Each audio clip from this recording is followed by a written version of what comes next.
Se existe uma técnica de filmagem utilizada tanto nos maiores blockbusters de Hollywood, quanto no cinema mais cult e desconhecido do público, sem dúvidas é o plano sequência. Ao longo da história do cinema, grandes nomes como Alfred Hitchcock, Stanley Kubrick, Orson Welles, ou nomes mais recentes como Quentin Tarantino, Sam Mendes e Afonso Cuarón fizeram uso desse mecanismo em seus grandes filmes. Mas afinal, que diabos é um plano sequência? E por que ele é tão utilizado e importante assim? Um plano sequência, por definição, é uma técnica de construção de uma cena que consiste no desenvolvimento de uma ação sem interferência de cortes, ou seja, tudo acontece dentro do plano em um único take de longa duração, por isso plano sequência. Essa escolha da direção, quando bem aplicada, pode gerar diversos efeitos no espectador, a depender da mensagem e do sentimento que a cena quer transmitir, como por exemplo nesse plano sequência da mais recente produção da Marvel, Loki, que mostra o personagem título e Sylvie tentando fugir de um planeta prestes a ser destruído.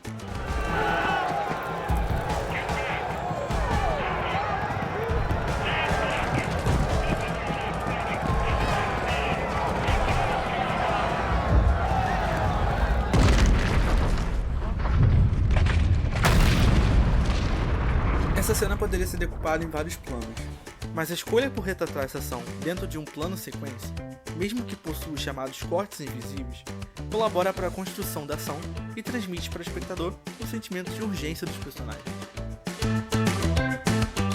André Bazin, crítico e teórico do cinema, defendia o realismo cinematográfico, que para ele era alcançado justamente com o uso de planos sequências, visto que nessa técnica de gravação não há uma forte intervenção da montagem, possibilitando o espectador vivenciar a ação acontecer no plano em sua duração real, em um fluxo contínuo.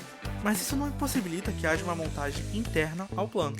Em certos planos de sequências, a câmera é guiada a focar em um determinado objeto, pessoa ou uma determinada ação acontecendo. É o caso, por exemplo, da clássica cena da Marca da Maldade de Orson Welles, que começa revelando um homem colocando uma bomba no carro, depois mostra duas pessoas entrando nesse mesmo carro e andando pela cidade, para logo em seguida focar em um casal andando na rua e finalizar com o carro explodindo.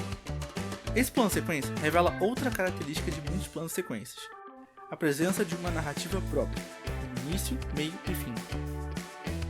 Planos sequências presentes em vários filmes de Afonso Cuarón têm essa característica muito marcante, como a cena do carro em Filhos da Esperança, ou a cena da colisão no espaço em Gravidade, ou a cena da praia, no mais recente e ganhador do Oscar, Roma.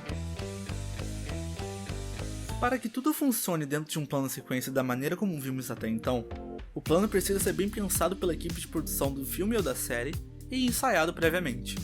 O vídeo dos bastidores de um plano sequência da série Kidding, estrelada por Jim Carrey, ilustra bem o ensaio e o planejamento detalhado que essa técnica exige de toda a produção, desde os atores e a direção, até o operador de câmera, o continuista e os produtores.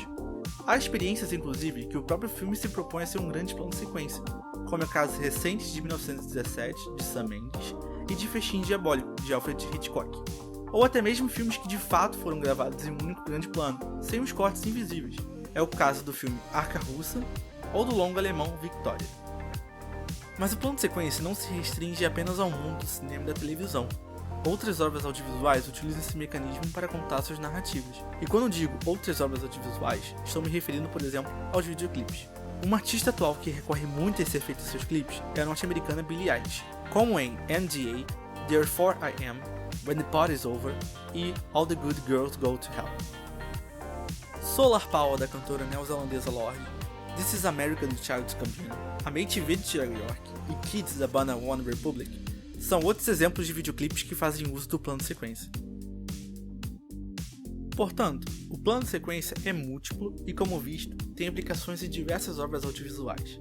Ele está presente em grandes blockbusters de Hollywood, está presente em diversos filmes do chamado cinema de fluxo, esteve presente em obras do cinema marginal, como em Matou a Família e Foi ao Cinema e Os Herdeiros, atua fortemente em filmes feitos no estilo found footage, como Atividade Paranormal, Hack, A Bruxa de Blair e A Visita, dentre muitos outros exemplos que utilizam esses planos de longa duração para conter uma pequena unidade narrativa de seus filmes.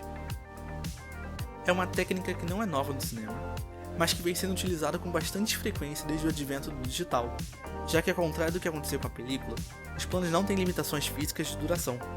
Sem dúvidas, quando bem utilizado, é sempre uma cena que fica guardada na memória de quem assiste, e que enriquece a narrativa de qualquer que seja a obra audiovisual.